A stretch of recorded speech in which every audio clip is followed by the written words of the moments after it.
வணக்கம். ஜவை இஜட் from Javadhupatti Pudur. Power writer அப்படிங்கிற அந்த யூடியூப் சேனல் மூலமாக உங்களை மீண்டும் சந்திப்பு ரொம்ப மற்ற மகிழ்ச்சி. அத்தோட எங்கள் சேனலை சப்ஸ்கிரைப் பண்ணுங்கள், பெல் பட்டன் அழுத்த மறந்துடாதீங்க. அத்தோட எல்லாத்துக்கும் ஷேர் பண்ணுங்கள். அதாவது ஒரு யூடியூப் சேனலில் ஒரு பெண் பேட்டி கொடுக்குறாங்க. பலவிதமான தலைவர்கள் பேசக்கூடிய ஒரு பிரச்சாரத்தின் பொதுக்கூட்டத்தில் கருத்துக்களை கேட்பாங்க. அது மாதிரி தாவேகா விஜய் பேசிய ஒரு கூட்டத்தில் ஒரு மீடியா பீப்புள் ஒரு மைக்கை நீட்டி கேள்வி கேட்குறாங்க. விஷயத்தை சொல்கிறாங்க.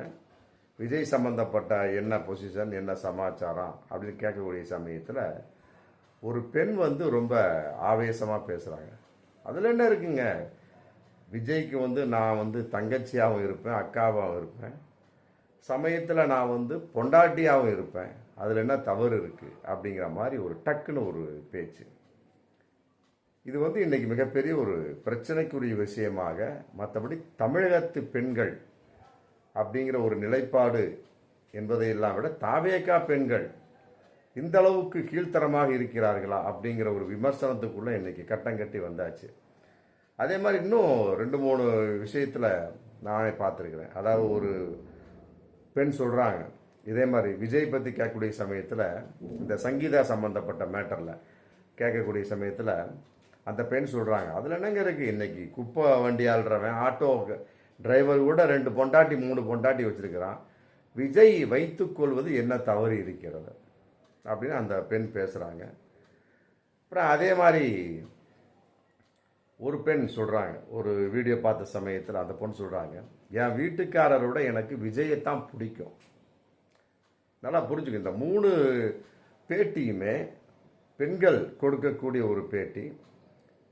ஆனால் 3மே விஜய்க்கு ஆதரவான, விஜயை ஒட்டிய ஒரு பதிலான ஒரு விஷயமாக இருந்தாலும், எந்த அளவுக்கு இது அவரவர்கள் புருஷனுக்கு கணவனுக்கு தெரிந்தால் என்ன அந்த பெண்களுடைய நிலை அப்படிங்கிறத பார்க்கக்கூடிய சமயத்தில், இது விஜய்க்கு தெரியுமா தெரியாதா, இந்த மாதிரிலாம் பெண்கள் பேசிக்கொண்டு அலைகிறார்களா, அவர்கள் அந்த தாவேக்காவுடைய நிர்வாகிகளா, அனுதாபிகளா அந்த பெண்கள், மற்றபடி ரோட்டில் நிற்கக்கூடிய பெண்கள் பேசுகிறாங்களா அப்படிங்கிறது தெரியல. ஆனால் இப்படிப்பட்ட பெண்கள் விஜய்க்கு அனுதாபமாக, ஒரு விஜய்க்கு ஆதரவாக பேசக்கூடிய ஒரு பேச்சு அப்படின்னு பார்க்கக்கூடிய சமயத்தில், அப்புறம் அந்த அளவுக்கு பார்க்கக்கூடிய சமயத்தில் அவர்களுடைய ஒரு நிலைப்பாடு விஜய்க்கு எந்த அளவுக்கு ஆதரவாக இருக்கிறது ஒரு பக்கம் இருந்தாலும், நான் விஜய்க்கு ஆதரவாக இருக்கிறேன்ப்பா, மற்றபடி விஜய்க்கு தான் நான் ஓட்டு போடுவேன், இப்படி பேசிட்டு போயிடலாம். மற்றபடி எதாக இருந்தாலும் நான் விஜயின் பக்கத்தான் இருப்பேன்,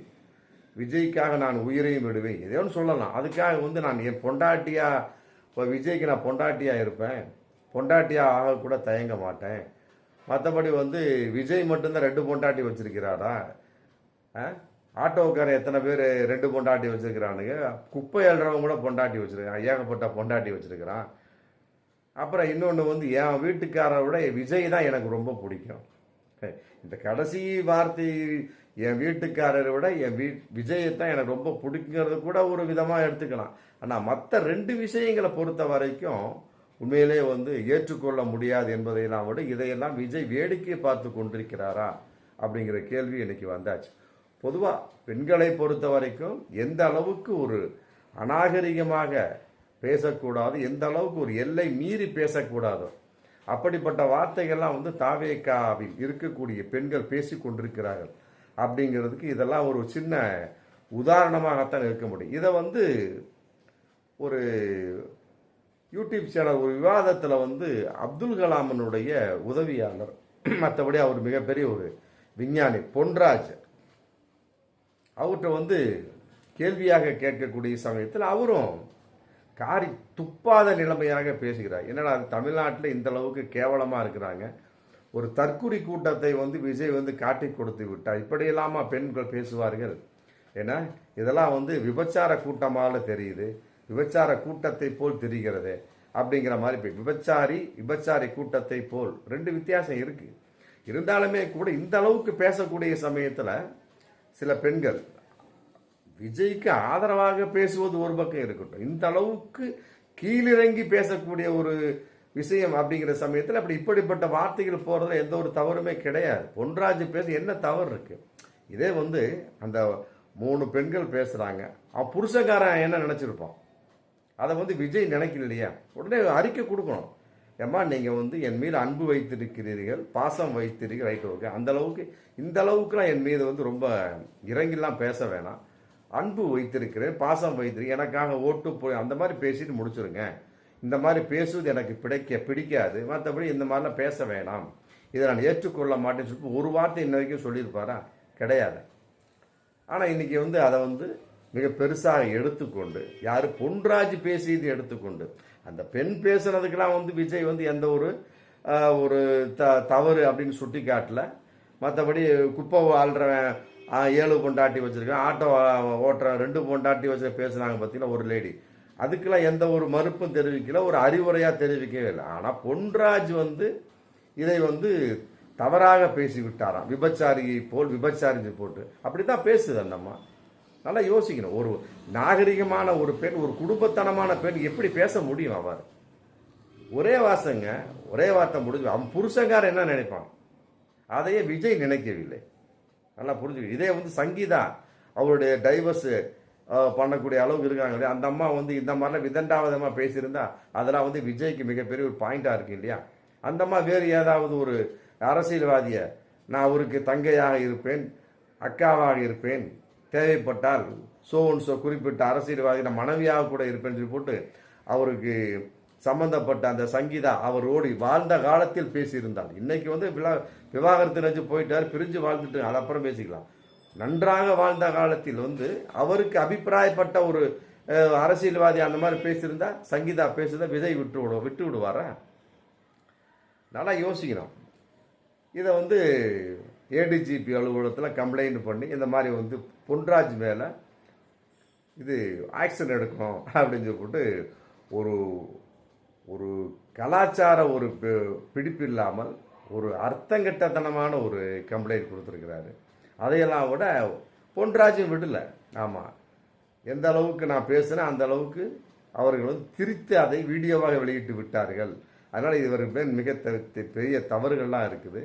அதையெல்லாம் விட இன்னொரு விஷயம், நான் பேசியது வேறு, அவர்கள் வெளியிட்ட வீடியோ வேறு அப்படின்னு பேசிட்டு, மற்றபடி இருக்கக்கூடிய அத்தனை பேர் யார் யாரெல்லாம் அதில் தலையிட்டு இருக்கிறாங்களோ, ஆதவ் அர்ஜுனா, ராஜமோகன், லயோலா மணி, நாஞ்சில் சம்பத்து போன்றோர்கள் மீது கம்ப்ளீட்டாக நடவடிக்கை எடுக்க வேண்டும் அப்படின்னு சொல்லிட்டு அவர் வந்து காவல் நிலையத்தில் போலீஸில் கம்ப்ளைண்ட் கொடுத்துருக்காரு. யார்? பொன்ராஜ்.